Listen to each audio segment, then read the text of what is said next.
This is the Rolling with Tay podcast. I'm your host, Tasia, aka Tay, and this is episode 32. And my guest today is Troy Alston. He is an elite competitive stair climber. We'll get into that. He's an athlete and he's the founder of Stair Climb Elite. He has so many accolades. I can't name them all, but we'll get into that as well. Thank you again for being a guest on the podcast, Troy. Welcome. Thank you. Thank you for having me. Of course. We connected maybe about a year ago. It's right around, I believe you were about to do a duathlon or it was something about a duathlon. Yeah. And that's actually how I came across you and your content. I was looking for more information about first timers, and this was my first duathlon. And I found your channel, found your video, the one that you did in, I think it was Central Park, New York. Yep. So looked at your information, and then eventually I did mine as well. But yeah, that's how I came across your content and found you. Nice, nice, Yep. nice.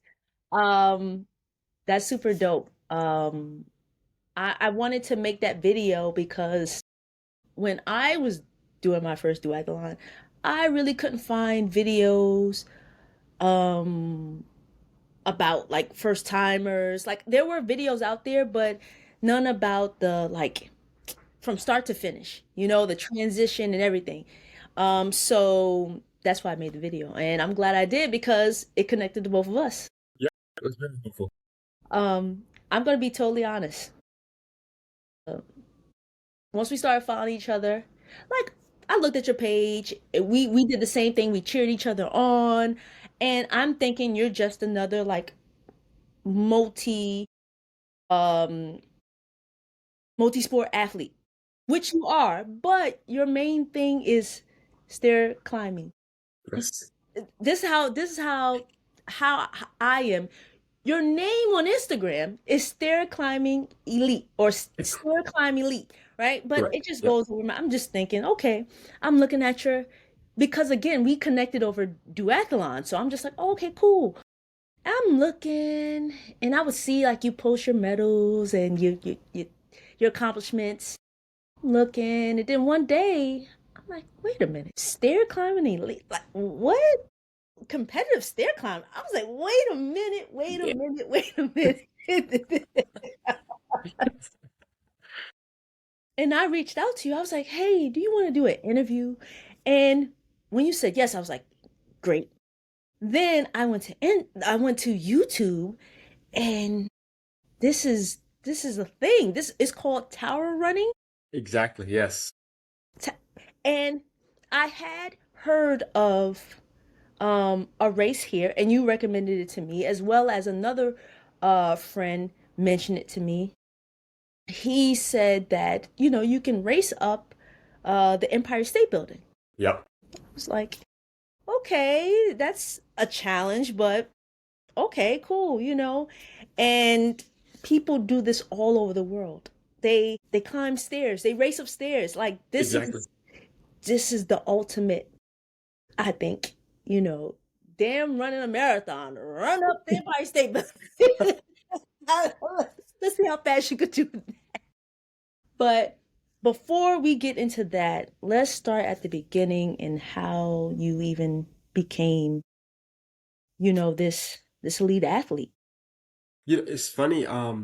So my backgrounds come from running. I'm a track and field athlete at heart. That's my first love. I love track and field. And I used to run the 400-meter hurdles. Ran 400 hurdles. Well, actually, so down here, in high school, we run the 300-meter hurdles. That's the long hurdles for us. And then the further north you get, and even I believe out west, you guys in high school run the 400-meter hurdles. But we don't start running the 400 hurdles until we get to the collegiate level. So in college, I ran the 400 hurdles. I had aspirations of going to the Olympic trials, eventually going to the Olympic Games and running professional track. That's really what I wanted to do. And back in 2012, they think they still have the same standard, but they used to have an A standard and a B standard. And I needed 2.9 seconds or 3 seconds if you want to round up to get the B standard in the 400 hurdles. And my motto, and I still live by this today, is if you want something that you never had, you have to do something you never did to get that. So I found competitive stair climbing. Now, the first climb I did was in Orlando, Florida. It's 25 floors. So I thought it was going to be a piece of cake. And I was training in a six-floor parking garage. And just to put into perspective, I was clearing those six floors between 18 and 19 seconds. So I started doing the math. I was like, oh, okay, I can do 25 floors easy. I can just do this over and over. It's like six floors repeated. Well, I got into the event, got to about the 18th floor, and the bear jumped on my back. I mean, it was terrible. It was so hard. I could barely lift my legs. My lungs were burning, and I struggled to finish the race. And I'm a person that likes to be challenged. Because I was that challenged and that exhausted, I wanted to do another race. Now, I finished that race second place in the time of 3 minutes and 5 seconds. And we'll come back to the Orlando climb in a minute. 1 month later, I did my second climb in Fort Lauderdale, which was 30 floors, 512 steps. I ended up winning that race and setting a new course record. And I finished that race in 2 minutes and 51 seconds. So I was like, okay, this is kind of cool. I wonder if it's more races. So the next year I did my research and I just did stair climbing from there on out. I was kind of hooked from there. Fast forward to today, going back to that Orlando climb, my personal best is 2 minutes and 12 seconds. So I've worked that hard to get all those seconds off. And that's kind of how I got started in the sport. Today, I travel the world and compete in competitive stair climbing. A lot of the climbs here in the United States are charity based. Okay. But when you get outside of the United States and Europe and Asia, those races are specifically for competition, which means you can actually win prize money. Sometimes you get an appearance fee for coming. So it's strictly competitive. But I enjoy doing it. It's a win-win for me. The ones that's here in the United States that I say are charity based, I look at it as I get to go push my limits at these events. However, you have to pay and donate to go to the events. So that money goes towards finding a cure or actually making somebody else's life better. So it's a win-win. You know, I'm pushing myself, but I'm also helping somebody in the process. Wow. That is that's amazing. And that's really good that you do this, or that these races are like you said, donation based, and Yes.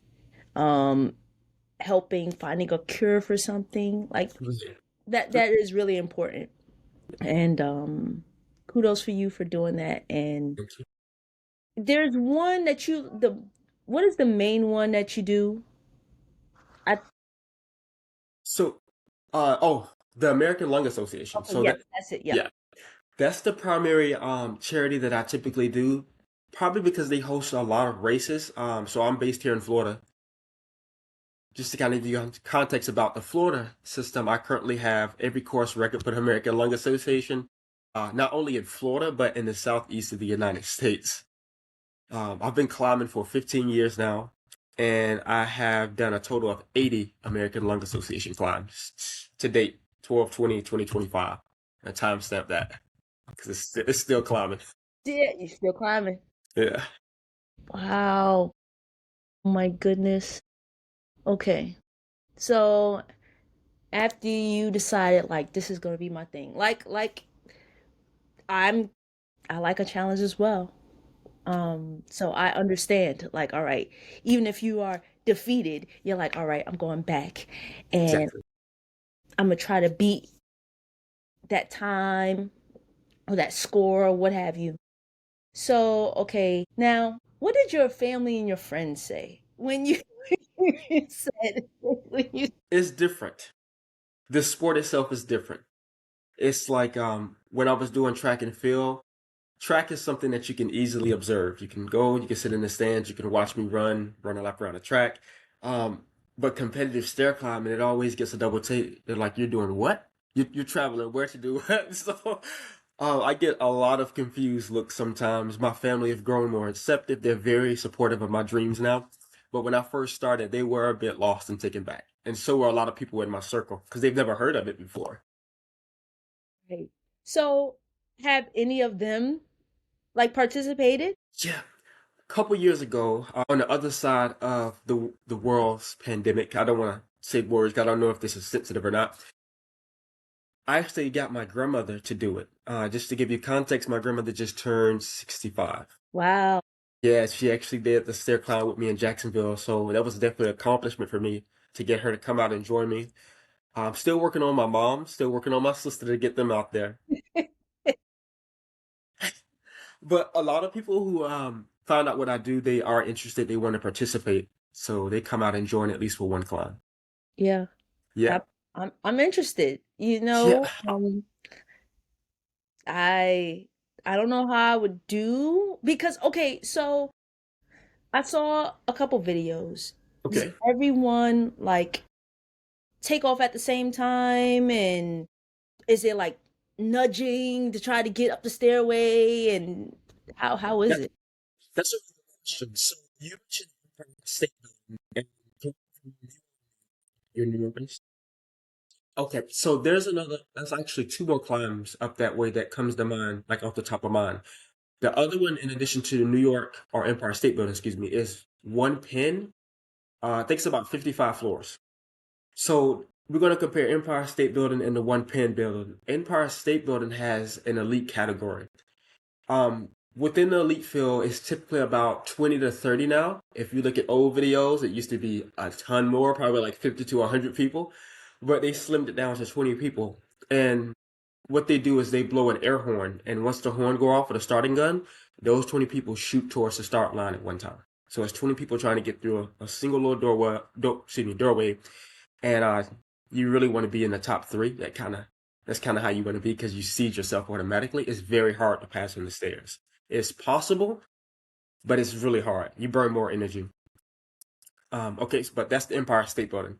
And one pin tower is pretty much a time trial format. So let's say, for example, I start at 9 o'clock. 30 seconds later, the next person goes, then 30 seconds later, the next person goes. So what it really boils down to in the average stair climb event is really a race that's you versus you. So you're in this stairwell, you got these four walls, and it's just you. You're listening to yourself, you're breathing heavy, your lungs are burning, and that's where you learn a lot about yourself. And that's really what I like about the sport of stair climbing because it teaches you that you're stronger than you think you are. It teaches you how to overcome that. When your legs are burning, you want to stop. You find another gear to keep going, to keep climbing, to take one more step, one more floor. And the beautiful thing is, if you can take one more step, one more floor in the stairwell, when your legs want to fall off and it feels like you can't go any further, there's nothing in life that you can't overachieve.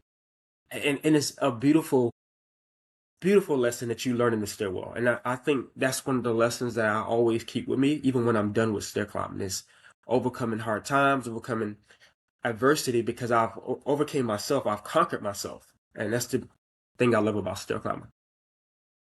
That's a great way to put it.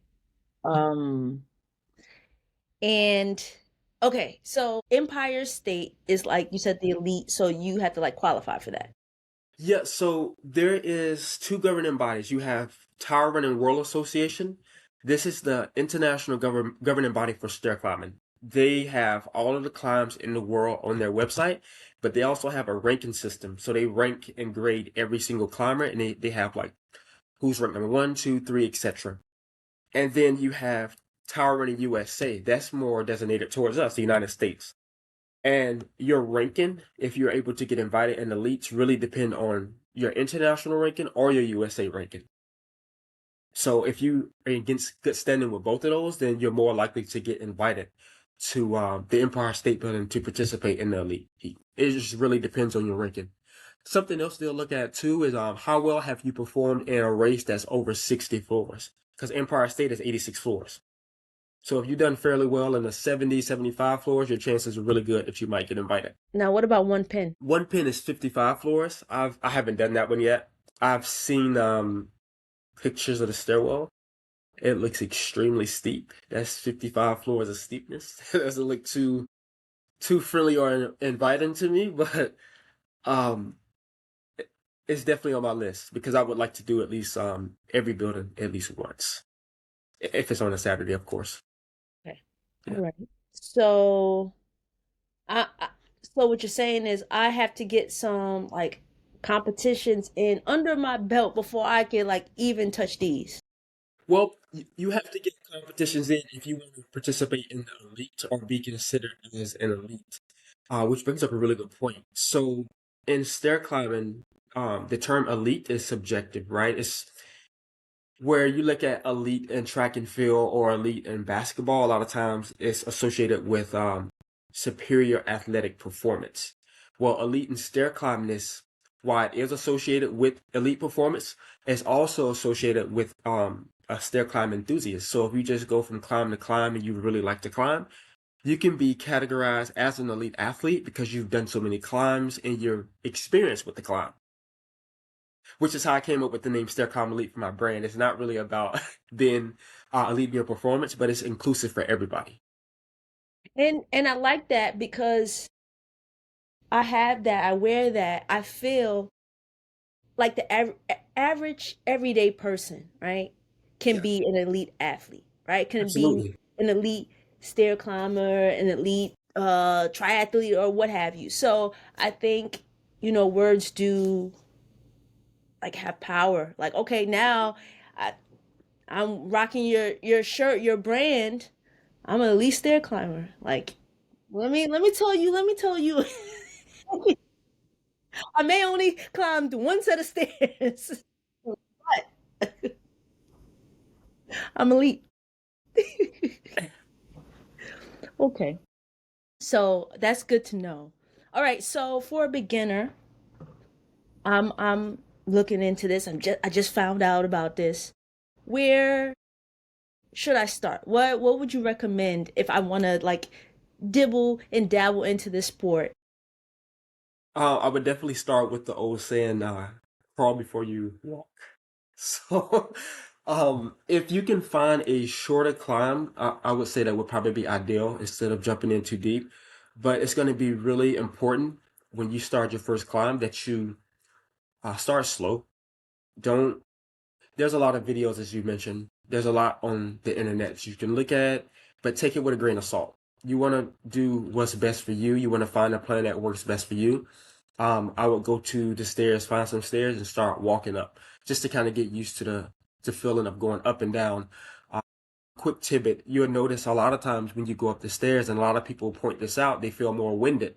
Well, that's because when we go up the stairs, we typically hold our breath, and you should breathe normally as if you're walking and running. And this is just a little thing that we don't really think about. But if you're going up 40 flights or 50 flights of stairs, you want to make sure that you're definitely breathing. You don't want to hold your breath for 40 floors. So I would definitely start slow, get into a regiment, maybe walk like 5 minutes on the stairs, 10 minutes here and there, and then start to add on to it. Me personally, when I do my workouts, my mindset when I train is to think, can I do the last 10 floors as good as I did the first 10 floors? Because everybody can do the first 10. You're fresh, you got all this energy, but can you maintain form? Can you maintain pace and rhythm when you get to the last 10? And that's always the goal and mindset. I live in a building. I live on pretty high floor. So Nice. I and unfortunately sometimes the elevators is acting up and I'm like, all right, I'm gonna walk up the stairs. There you go. I'm gonna walk down the stairs. Walking down is much easier than walking up. But I walk up the stairs and I definitely feel the like, whew. But I think sometimes I'm trying to race the elevator because I'm like, should I wait for the elevator? Nah, I'm gonna walk up the stairs, and I think I'm going too fast to try to beat the elevator. So that could be a one reason why I feel winded. But there has been times where I'm just leisurely walking, and I'm like, golly, I don't know if I should have taken the stairs. Should have waited for the elevator. And I'm walking, so I can imagine like running. That's different. Walking is okay. Yeah. Running, uh, I barely want to run now, but now up the stairs. Oh, goodness gracious. Oh, all right, so start off slow.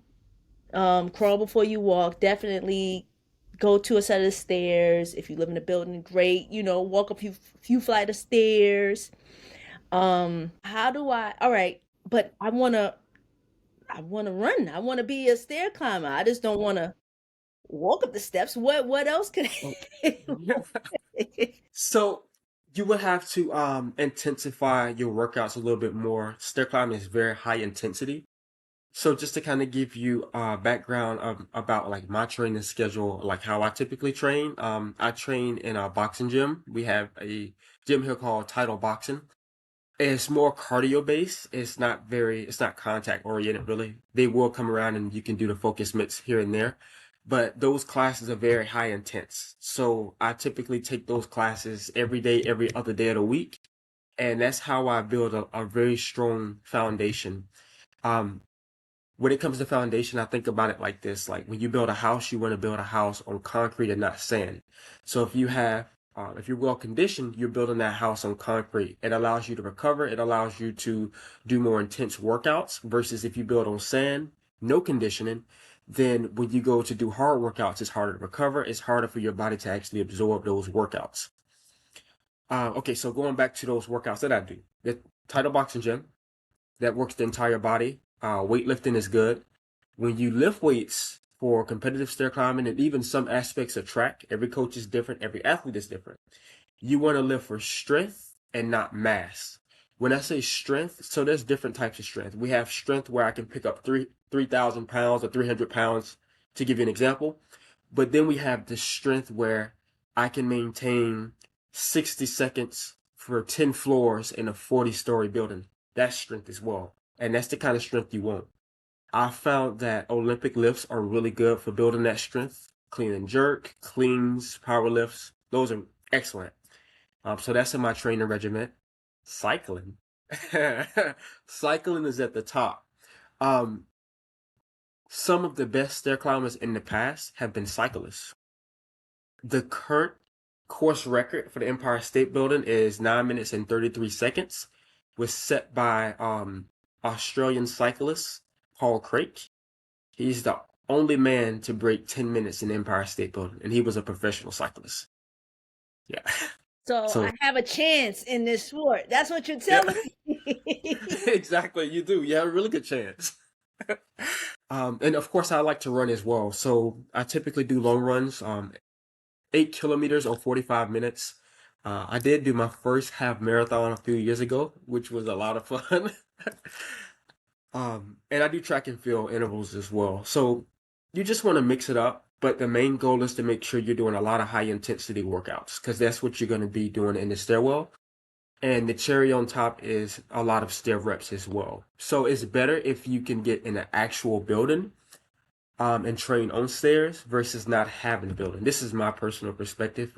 Some climbers might have different perspectives as well when it comes to that, but I found that putting in actual reps on the stairs is a lot better. Also, if you can get inside of a stairwell in a building, it's going to be a little bit better than running in a stadium. And here is why. If you're doing 5 floors in the building, 6 or 7, it's a continuous movement. You don't have time to recover. When you do a stadium, you shoot up and then you walk back down and run. The stadium is really good for plyometrics. It's good for working on your turnover because you need that too in the stairwell. But to really burn your legs and simulate what you're going to feel, the stairwell is ideal. And you can do it in a 5 floor building or a 6 floor building.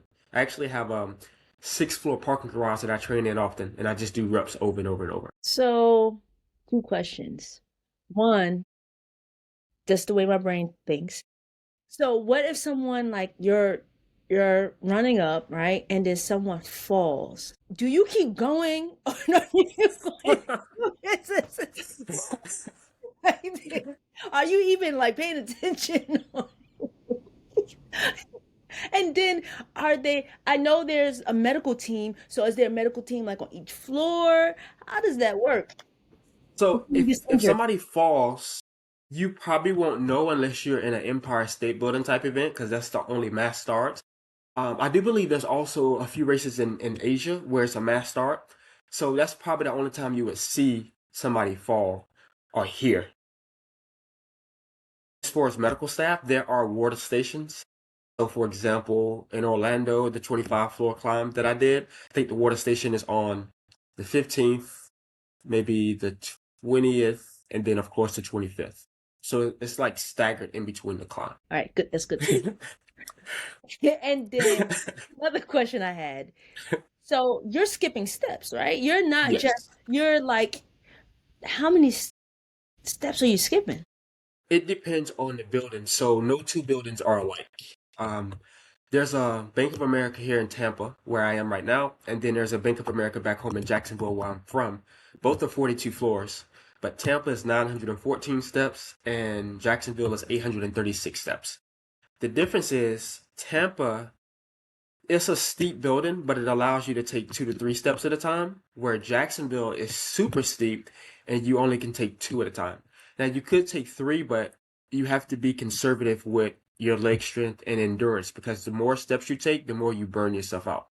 Versus taking 2 steps, you can be more consistent and conserve your energy and you can go a lot further. Hotels are my favorite. I love hotels. Hotel steps are extremely short, so even if it's a 25-story building, you literally can take 3 steps all the way to the top because they're not very steep. Um, I just did a climb in the Netherlands. I think you saw a couple weeks ago. It was at a university, but the steps were extremely steep. I did take 2 to 3 all the way to the top, but I was exhausted and burned out by the time I got to the finish line. So it really depends on the building and the step profile. Okay. Are you able to hold on to the railing? Yes. Okay, so you're able to pull yourself up. Are Yeah. you able to do that? Yeah, actually that's the better for me. I really like to climb that way. I like to use both of the handrails and you turn a stair climbing workout or a stair climbing event from just a lower body workout to a full body, which goes back to training in the boxing gym where it's a full body workout. You're conditioned to do that. There are a lot of climbs, for example, Taipei 101 in Taiwan. This stairwell is extremely wide, so you only have access to one rail. It's too far to reach the other one. So you have to learn how to use that one rail. It becomes more of a lower body exercise, but there are a few techniques with the rail that you can do. It's one called the rope pull, where it's kind of hand over hand, and you do that all the way to the top. I don't like that technique. I prefer to use two at a time and save the legs and use my upper body, but that is an option for you as well. Right. I'm getting down my techniques. Um, trying to figure out. Like, I'm not gonna lie. I want to go to a different country and do this. It just seems so. I like to travel anyway, and Yeah, to do an event there, it's like I came all the way here, like you said, mentioned earlier, like yeah, to do this event, to yeah. climb some stairs. Well, first of all, let me tell you, like people already think I'm this, I'm crazy, I'm adventurous, which I am. Yep. But now let me introduce stair climbing to them. I'm going to Taiwan to go to Yeah, it's different. like, okay, and they're gonna be supportive because they, that's how my people are. They just like yours. They're gonna be like, okay, you go on ahead. I'll come with you. I'll support. But yeah, they're gonna like do a double take. Like, "Wait, what? I climb some stairs? Yeah. This is a sport? It is. Wow. Yeah, it got me thinking. Like, okay, so if I was to go someplace else out of the country to to um to participate, are these like beginner friendly events or these are like um I'm we go back to elite. I'm in the elite stair climber and this is not for a beginner. This is not So every every stair climb, even the one that's targeted towards elite, there's an option for the beginner. So there's a climb in Vienna, Austria. They have it every it's 50 floors. The way they typically do it in Europe and some are a little bit different, but I've noticed that they let everybody go first. So if you're just signing up, this your first time, you get to go first. They let everybody, the enthusiasts, everybody get to go first, and then at the very end of the competition, the elite stair climbers go. So it's typically separated. They separate the categories as well. So the elite, we typically compete specifically within our elite category, and then everybody else, it's like a 5K. They compete in overall and age group. okay. So you'll never feel like where I'm outside of my element unless you go to an elite event and sign up and race with the elites. But if you go to an everyday climb, you'll be fine. All right. All right. Yes. So what should people search to find out more information? Should they search um stair climbing, tower running? Should they go to your site? Well, they should go to your site to find out Yeah, more about you. But absolutely. what where should they go to find out information about this sport? There's several options. So towerrunning.com. Yeah, towerrunning.com is definitely an option.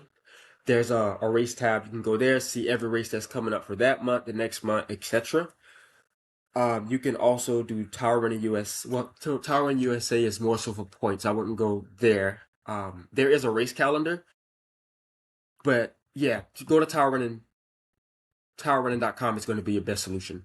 You can also go to Google, type in upcoming stair climbs in the US, and Running USA actually does a good job of keeping the stair climbs on there as well. And that's a win-win too, because a lot of people go there to find 5Ks, 10Ks, and half marathons, so you can also find stair climbs on that site as well. A lot of times there's stair climbs on that site that's not on Tower Running, so I kind of look on both.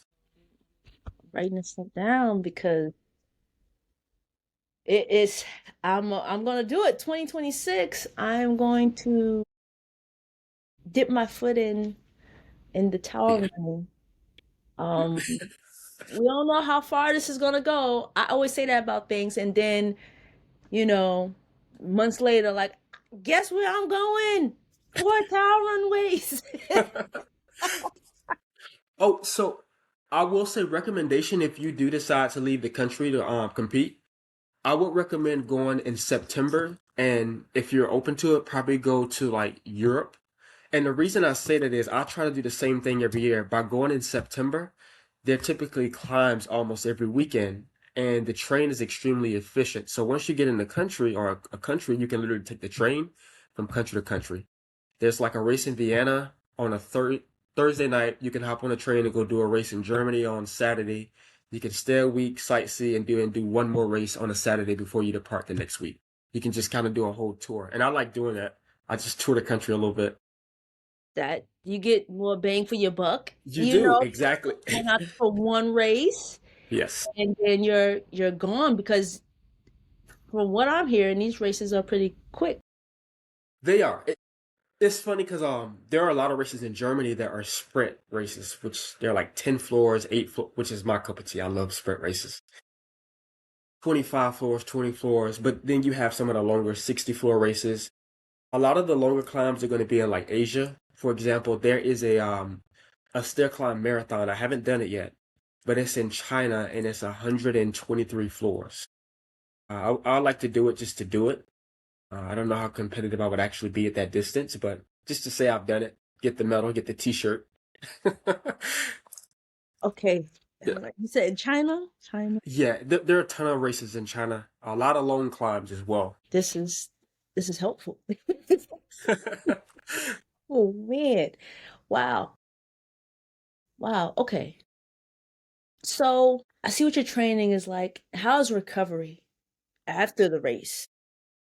Uh, that's been something I've been noticing. So once upon a time when I was younger in my 20s, I'm 38 now. Um, I used to get bounced back. I can compete on Saturday, take Sunday off, and I'm ready to go back to training on Monday. So now training, oh, recovery for me is about 2 days now. So I probably need Monday and Tuesday. I can crawl back into something on a Monday, so I at least need about 48 hours to recover fully. Um, but training and competing in stair climbing can be very gruesome. It's a tough sport, especially on the legs.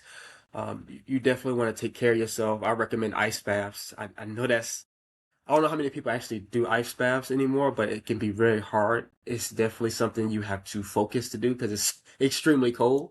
Mm-hmm. Cryotherapy is good as well. Cryotherapy is like taking an ice bath, but without the wetness. Okay. So that's something else I recommend. I normally get a lot of massages. I have a massage membership, and I try to get a massage before a stair climb, but it's also good after to help recovery as well to kind of flush the lactic acid out of your legs. Right. Okay. All right. Okay. Okay. So, can you talk about what Stair Climb Elite is? Yeah, so Stair Climbing Elite is my personal brand. Created it a few years ago. And I just recently redid the logo during the whole pandemic. I had plenty of time, of course, we all did. So it was a way for me to kind of brand my efforts. It was a way for me to kind of establish myself. So I've been doing this for 15 years now. I'm up to 146 climbs, and I wanted a way to kind of staple that into history. So I created Stair Climb Elite, the brand, and it's a series of like hoodies like this. A lot of my shirts have motivational quotes on them, and it's just a way to kind of wear something to show that you're part of something that everybody does, but you're also part of something that anybody can do. Stair Climb Elite is, again, it's for the elite, but it's also for the everyday person that want to challenge themselves and do something different. Um, I have people from all walks of life that wear the apparel, so yeah. Nice. Yeah, I'm definitely going to support.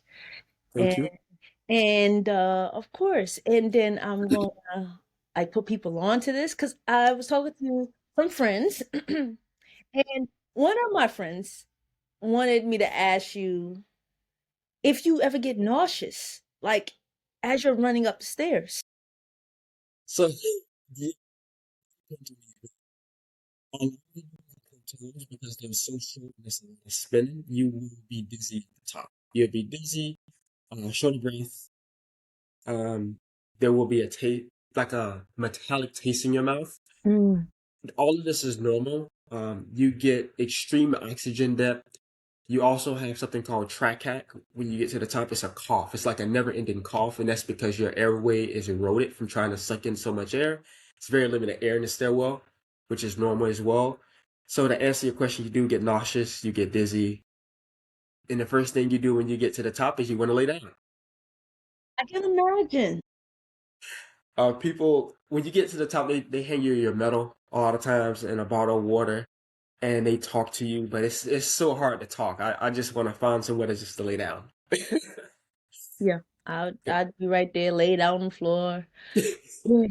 I just breathing, can't no words coming out. Yeah. I yeah, I've been there. I just had another question. So can the climbers wear hydration packs? As long as it's no leaking of the Right. or anything. I had an experience about that. Over the summer, I did a climb, and I'm not saying the name because I don't want to out them or like make it look bad or anything. They actually have water stations in the stairwell, which is normal to have a water station, but the floor around the water station was extremely slippery, which is a no-go. That can cause an injury, so you have to be extremely careful if you wear it. Make sure that it's attached to you, there's no leaks. I also want to just remind you, like when you stair climb, you want to be as light as possible. If you do wear a hydration pack, that's extra weight that you have to carry up. If you train for it, perfect. Yeah, wear it. And then again, you also have to think about like what's your purpose for doing a stair climb? Are you doing it to be competitive and win a medal and set a course record? Or if you are you just doing it for the sense of accomplishment? If you're doing it for accomplishment, of course, wear hydration pack, take your cell phone, make videos. This is an experience. Stair climbing is an experience. It's something that you get to keep with you. You get to look at a building when you drive past it and say, I climbed that. I conquered that.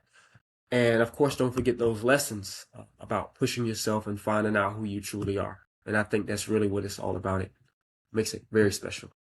Yeah. Yeah, of course. I just thought about the hydration pack because it's right in front of me, and I'm like, oh, I wonder if you could instead of stopping, you know. But you're right. The reason why you're doing this, if you're doing this for time, then of course you're just gonna go on up. But if you are a novice like myself and you're like, I'm just doing this just to do it, Yeah. Yeah. trust me, I'm taking my time, drinking water, I'm drinking people, taking pictures, like, wow, you know. So, okay. All right. For a lot of the elites, myself included, water stations is just a marker for how much further I have to go. That's it. If I hear people cheering, I'm like, okay, this is floor 15.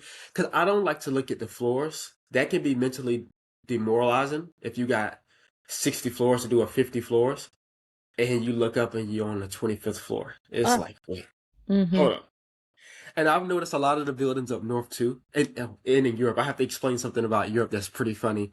There are a lot of like blank floors, floor A, B, C, and then you look up and it's three. I'm like, wait, I just Oh, climbed 7 floors. And so something to keep in mind too when you go to Europe if you compete, the ground is floor zero. You have to go up the stairs to get to floor one. And that's not like here. Like if you're on the ground level, that's floor one, and then the next step is two. So when you first see that, it kind of throws you for a loop until you get used to it. okay. I'll keep that in mind. I'm like, oh yeah, I'm on floor 10 already. Actually, you're on floor five. Like what? So how can your family and friends watch you? Can they go to I'll be on floor 15? Like how with marathons and different running races and cycling events, people can be stationed at certain areas.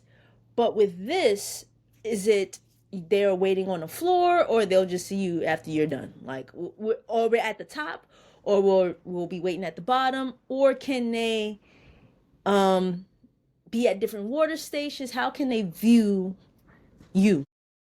So certain climb, well, every climb is different when it comes to that. A lot of climbs, they will allow people to go up to the top and wait for you. So typically you'll see the person leave at the start line and you can go up to the top. But a lot of times there's restrictions. So a lot of these climbs are in buildings that has high security, which is a challenge with stair climbing. It's a security. So you can't. But I'm noticing that a lot of climbs are coming more of a spectator sport and they're putting cameras in the stairwell. So they might have a camera on floor 15 or floor 30 and you can just go sit in a common area and you can watch your loved one actually climb the steps and see how they look. I did a climb in Albuquerque last season and they actually had a camera at the beginning, floor 10 and then floor 20, which was really neat to see because I can see exactly how my rhythm is and make sure that I'm making the correct faces for the camera. When I see Yeah, yeah. When I do my events, I see the cameraman. Even if I'm like, I see them, I'm like,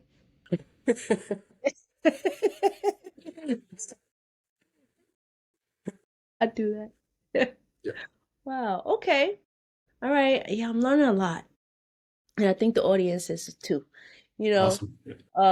this is a question you probably get. I'm gonna Okay. ask it. Are you the only black person when you go to these events? Do you are you I know there are other black people, right? That are participate in this event. Probably not many. It's Yeah. probably you and maybe one other person. This is true. Yeah. Okay, so I just want to know, like, are you typically the only black person there that Um. participates? So you're correct. In the United States, and it's more like if it's a charity event, there will be more representation. When you go to Europe, yeah, I'm like the only. But that's something that I hold very proudly. I like that I'm making waves and I can be representation around the world in a sport that's not typically done.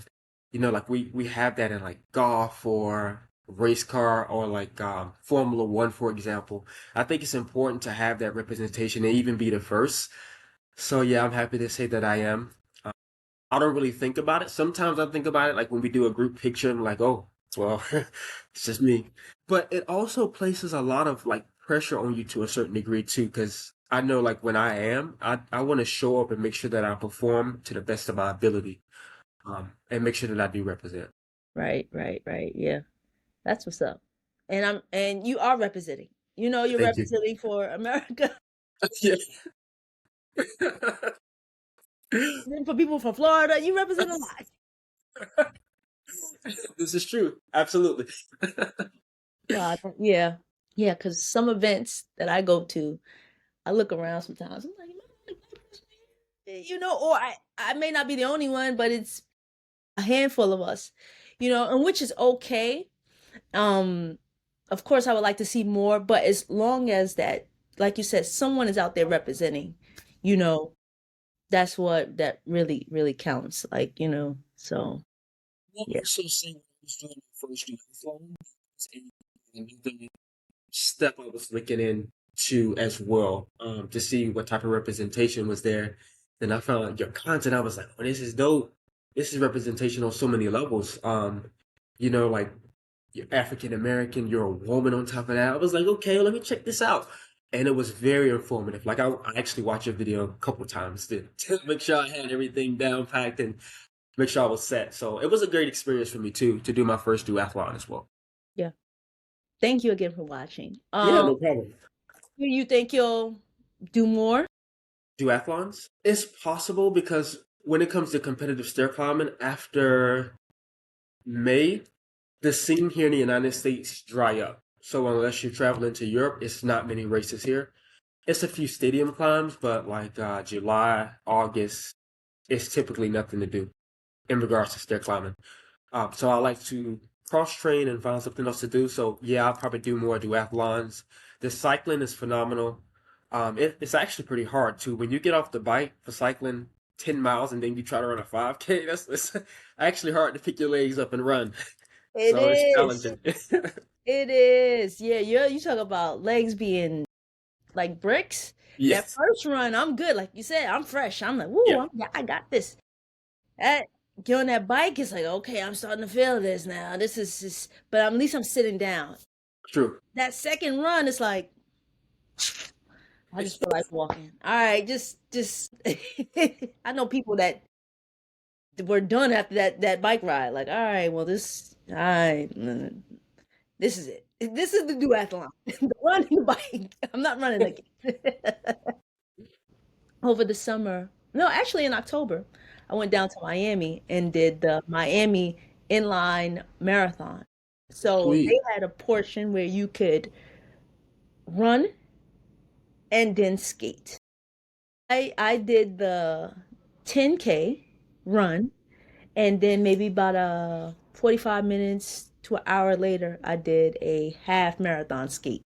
Yes. Wow. I was it was it was something. Going back to I like challenges. I want to push myself to see if I could do this thing. Yeah. And yeah, the legs felt like felt like bricks there. I can imagine. But it wasn't so bad. So, so thinking about all that, I'm like, okay, maybe I could give this stair climbing a chance. Give it a try. I think with also your adventurous side and the amount of things that you like to do in your training, it's gonna be a lot easier than you expect because cross training helps a lot with stair climbing. I will say stair climbing also helps your running a lot too. I found that when do a lot of stair sessions and then I go run, it's like my legs just turn over, turn over, turn over by themselves because you're so used to climbing. When you run flat, it's easier. Mm-hmm. Okay. All right. So I'll add stair climbing in, right? Yes. So I'm gonna climb some stairs either way, right? Whether it's training, cross training, or it's actually an event, Yep. I'm gonna add it into my routine. Okay. I'm actually taking notes here. I'm actually taking notes here. Okay. So what's next up for you? 2026, what's on the calendar? So I would like to do more races internationally. Trying to work on a few sponsorship deals. Right now, everything's out of pocket. So the sport can be very pricey, it can be very expensive. It's almost like golf. You're paying for everything out of your pocket. There are a handful of climbs that you might get invited to. For example, we have something called the Tower Running Tour. And if you go to a race that's on the tour on that circuit, based on your ranking, a lot of times you can get 2 night of your hotels paid for. You might get travel reimbursement. And of course, if you place, you get money back.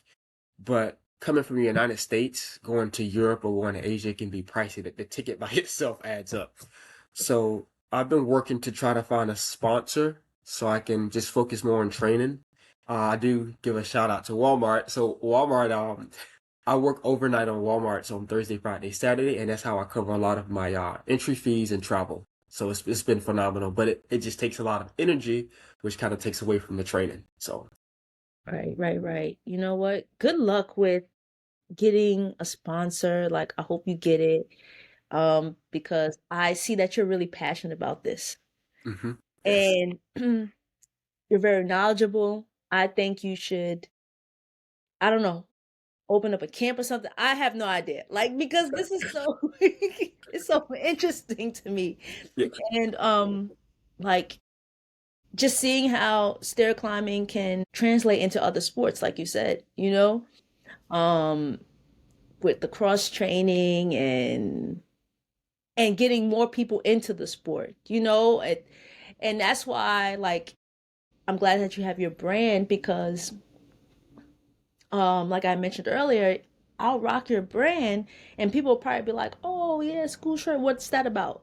Oh, let me tell you, yeah, because I'm just gonna go out here and say it. I don't think most people know that this is an actual sport right.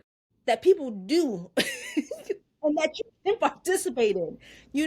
I don't think the average person knows, like, oh, okay, cool. They may know, like, oh, you can do this, the charity, which, they may say, oh, yeah, yeah, yeah, I participate in a couple of those, but they don't probably actually know that people compete competitively all over the world in this sport, you This is know? true. Yeah, So, yeah, um, yeah, I think, with you bringing awareness with your brand and, um, and your content, I think, people and sponsors will gravitate to you because this is something. yeah. Thank you.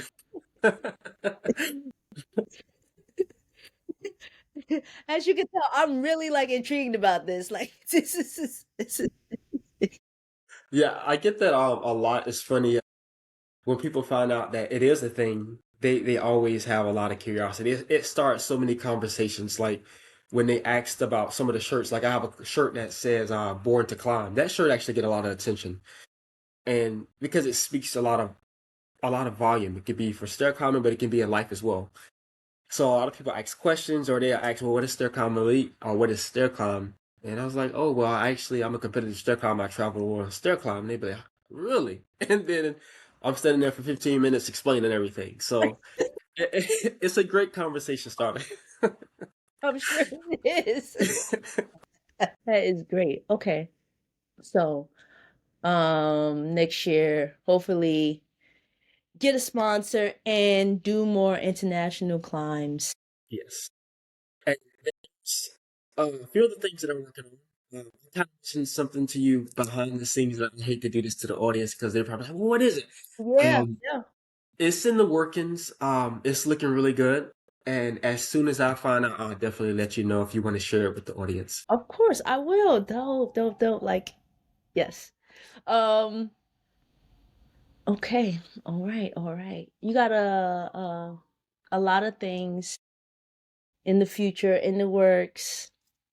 Maybe I'll get a chance to meet you in person at an event. Yes. Um, so with the charity events, I'll just have to raise money, donate. How can I like participate in a stair climbing event that's charity based? So, give you some information to the first one, obviously, is the American Lung Association. If you go to fightforericclimb.org, Fight for every they climb. have, yeah, fightforericclimb.org. They have every stair climb that they host throughout the United States. There are a lot of climbs to choose. There's a lot up north as well. A lot in New York, Pennsylvania. I don't think they have any in New Jersey. But if you go to thebigclimb.org, this organization focuses on leukemia or blood cancer, finding a cure for that. But they have climbs throughout the country as well. But they have a climb in like New Jersey. There's one in New York. So going back to your question, how do you raise the funds? So I do so many. I normally pay for the donations out of pocket Mm, because it can be repetitive asking the same people followers for donation, donation, donations throughout the year. So I pay for it out of pocket. The beautiful thing about Walmart, they have a corporate match. So if I pay X amount of dollars, they'll match that. So Wow, that's an option for you.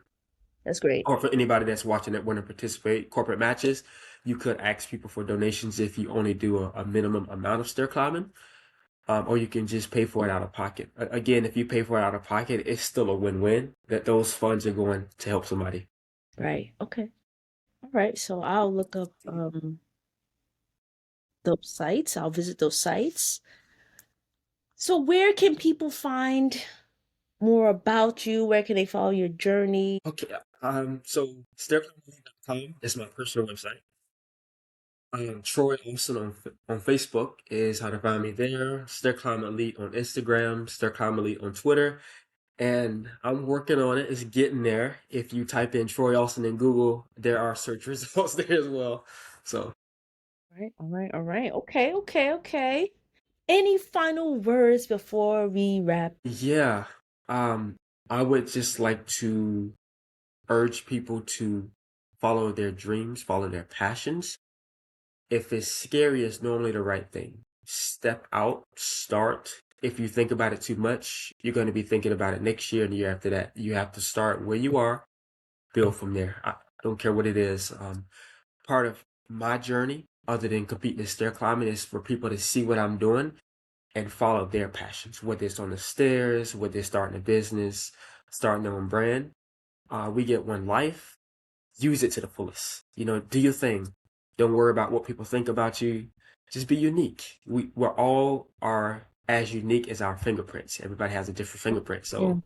So, leave your fingerprint, build your legacy. Like that. Like that. Come on, Troy. Go ahead. Motivational speaker. Yeah, that's in the works.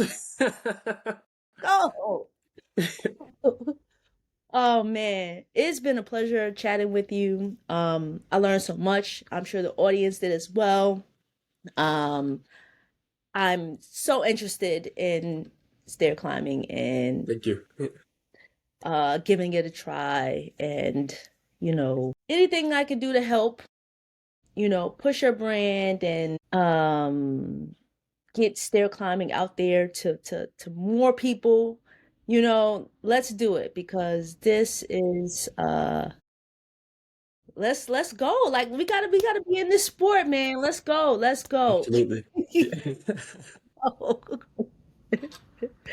And I'll definitely be ordering some apparel from you.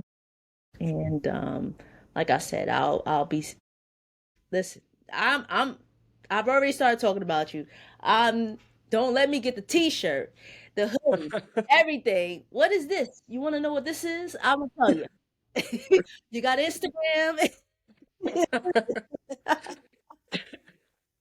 Let me show you something.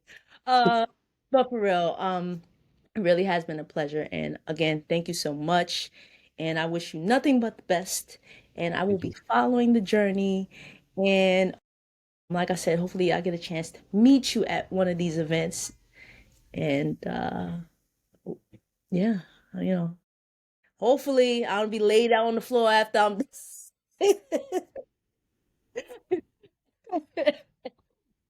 just thinking about it got me.